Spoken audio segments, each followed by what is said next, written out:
সদৌ আদিবাসী ছাত্ৰ সন্থা চমুকৈ আছাৰ প্ৰাক্তন উপদেষ্টা টেহাৰু গৌৰৰ নেতৃত্বত গঠন হোৱা জেবিপিৰ এইবাৰ টাৰ্গেট বিটিচি নিৰ্বাচন। হাতত গীতা, কোৰাণ আৰু বাইবেল লৈ ঘৰে ঘৰে বিটিচি নিৰ্বাচনত ভোট বিচাৰি যাব জয় ভাৰত পাৰ্টি চমুকৈ জেবিপি। হয়, শ্ৰদ্ধাৰ সাংবাদিক বন্ধুসকল, জয় ভাৰত পাৰ্টিয়ে আগন্তুক বিটিআৰ নিৰ্বাচনত অৱতীৰ্ণ হোৱাৰ সিদ্ধান্ত গ্ৰহণ কৰিছে। বিটিআৰত বসবাস কৰা সমূহ জনসাধাৰণক সম অধিকাৰ, সম শান্তি, সম্প্ৰীতি আৰু সম বিকাশ লক্ষ্যৰে আগন্তুক যি বিটিআৰ ইলেকশ্যনত প্ৰতিদ্বন্দ্বিতা কৰিবৰ বাবে সাজু হৈছে। বিগত সময়ছোৱাত সন্মানীয় হাগ্ৰামা মহিলাৰী ডাঙৰীয়া আৰু বৰ্তমানৰ প্ৰমোদ বড়ো ডাঙৰীয়াৰ শাসনকালত যি বিটিচি ৰাইজে যি ধৰণৰ আশা কৰিছিল উন্নয়ন তথা বিকাশৰ, সেয়া নহ'ল। আজি শান্তিৰ কথা কোৱা হৈছে ঠিকেই, কিন্তু আজি যদি আমাৰ নিজে বসবাস কৰা মাটি যদি আজি নিজৰ নামত যদি নহয়, আজি প্ৰাপ্য আৰু ৰাজনৈতিক অধিকাৰ যদি আমাৰ নাথাকে, আমি শান্তিত জীয়াই থাকিব পাৰিম জানো?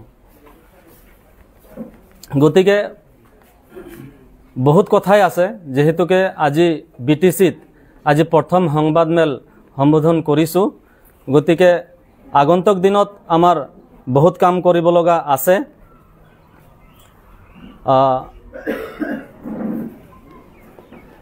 আমাৰ দলে সিদ্ধান্ত লৈছে, বিটিচিত আমাৰ দলে সিদ্ধান্ত লৈছে হাতে গীতা, কোৰাণ আৰু বাইবেল লৈ আমি ৰাইজৰ ঘৰে ঘৰে যাম। এয়া আমাৰ দলৰ সিদ্ধান্ত। পুনৰবাৰ কৈছোঁ, বিটিআৰ অঞ্চলত আমি হাতত গীতা, বাইবেল আৰু কোৰাণ লৈ হাতত লৈ আমি ৰাইজৰ ঘৰে ঘৰে যাম। আপোনালোকক জনাবলৈ পাই সুখী হৈছোঁ যে সাংগঠনিক দিশত আমাৰ কাম কাজ চলি আছে। ইতিমধ্যে আমাৰ ওদালগুৰি জিলা, বাক্সা জিলা, চিৰাং জিলা আৰু কোকৰাঝাৰ জিলাৰ লগতে LAC সমিতি ইতিমধ্যে গঠন হৈছে আৰু ব্লক সমিতি, প্ৰাইমাৰী সমিতি আৰু বুথ লেভেল সমিতি গঠন ইতিমধ্যে প্ৰক্ৰিয়া আৰম্ভ হৈছে। আমি সমূহ সমিতি গঠনৰ সমান্তৰালকৈ বিটিআৰত 40টা সমষ্টিতে আমাৰ জয় ভাৰত পাৰ্টিয়ে প্ৰাৰ্থী প্ৰদান কৰাৰ সিদ্ধান্ত গ্ৰহণ কৰিছে। প্ৰিয় সাংবাদিকসকল, আজি এটা গুৰুত্বপূৰ্ণ বিষয় অন্তৰ্ভুত আমাৰ দলৰ স্থিতি স্পষ্ট কৰি দিব বিচাৰিছোঁ যে 125th এমেণ্ডমেণ্ট বিল 2019 যি কোকৰাঝাৰত অধিৱেশন হৈ গৈছে, অসম বিধানসভাৰ প্ৰথম বাজেট অধিৱেশনত যি 125th এমেণ্ডমেণ্ট বিল 2019 যি পাছ কৰিছে, এই বিলটো কিন্তু অসম তথা বিটিআৰ ৰাইজক আন্ধাৰত ৰাখি পেলাই এই বিলটো পাছ কৰা হৈছে। এই বিলৰ ভিতৰত আমাৰ মাটিৰ অধিকাৰ কি আছে, ৰাজনৈতিক অধিকাৰ কি আছে, কোনো ধৰণৰ কিন্তু আমাৰ বিটিআৰৰ কোনো জাতীয় সংগঠনৰ লগত কোনো আলোচনা নকৰাকৈ এই বিলটো পাছ কৰিছে। গতিকে এই বিলৰ এগেইনষ্টত আমি যুদ্ধ কৰিম আৰু এই বিলৰ যি জেৰক্স কপি লৈ আমি ৰাইজৰ ঘৰে ঘৰে যাম। এইখিনি আমাৰ ক'ব লগা। মুখ্য ইছ্যু আমাৰ এই নিৰ্বাচনত, যিহেতুকে বিটিআৰত আমাৰ যিখিনি উন্নয়ন হ'ব লাগিছিলে, উন্নয়ন হোৱা নাই। আজি প্ৰমোদ বড়ো চৰকাৰে হওক বা বিজেপি চৰকাৰে হওক, যি ধৰণৰ কথা দিছিলে, মাটিৰ কাম কৰিম বুলি কৈছিলে, বিভিন্ন ধৰণৰ কাম কৰিম বুলি, কিন্তু কোনো ধৰণৰ কাম কৰিব পৰা নাই। আজি অসমত যদিও বসন্তৰা পইণ্ট 3ৰ জৰিয়তে কাম চলি আছে, কিন্তু আজি বিটিআৰত কিন্তু 22মতিৰ জৰিয়তে মাটি পাট্টা দিয়াৰ কিন্তু কাম চলা নাই। গতিকে বিভিন্ন কথা আছে, আমি পৰৱৰ্তী সময়ত আমি এইখিনি ইছ্যু আমি দাঙি ধৰিম। আমাৰ বৰ্তমান ৰাজ্যিক ভিত্তিত হৈ আছে, আঞ্চলিক দল হৈ আছে, পৰৱৰ্তী সময়ত আমাৰ এইটো নেশ্যনেল দল হ'বলৈ গৈ আছে। আজি ইয়াত আমাৰ সংবাদমেল পতাৰ মূল কাৰণটো হ'ল যে আজি আমাৰ ইয়াতে চিৰাং জিলাত বিটিআৰৰ 4টা ডিষ্ট্ৰিক্টৰ যি আমাৰ কৰ্মী নেতাসকল সিহঁতে ইয়াতে উপস্থিত হৈছে। আমি জয় ভাৰত পাৰ্টিৰ বিষয়ে আলোচনা কৰিছোঁ। আগন্তুক সময়ত বিটিআৰ ইলেকশ্যনৰ বিষয়ে আলোচনা হ'ল। আমি বিটিআৰ ইলেকশ্যনত কিমানখন সমষ্টিত আমি খেলিম সেইটো লৈ কিনে আমাৰ আলোচনা হ'ল। আমি 40টা সমষ্টিত আমি কেণ্ডিডেট দিম। যে আমাক ইয়াতে মানে ৰাইজে আমাক আঁকোৱালি লৈছে। যিখিনি সহায় সহযোগিতা পাব লাগিছিল ৰাইজৰ পৰা, আমি সেইখিনিতো সহায় সহযোগিতা আমি পাইছোঁ।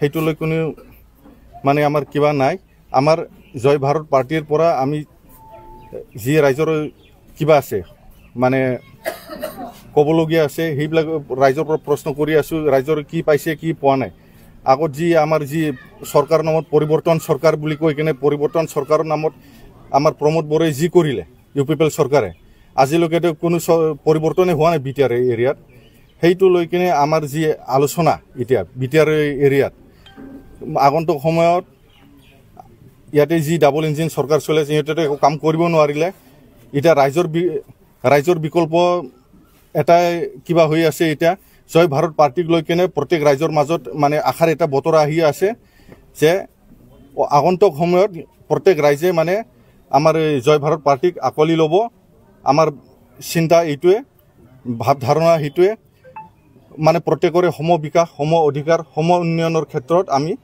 জয় ভাৰত পাৰ্টিৰ পৰা প্ৰত্যেক জাতি জনগোষ্ঠীক একেলগে লগত লৈ কিনে আগবাঢ়ি যাম বুলি আমি জয় ভাৰত পাৰ্টিৰ পৰা আমি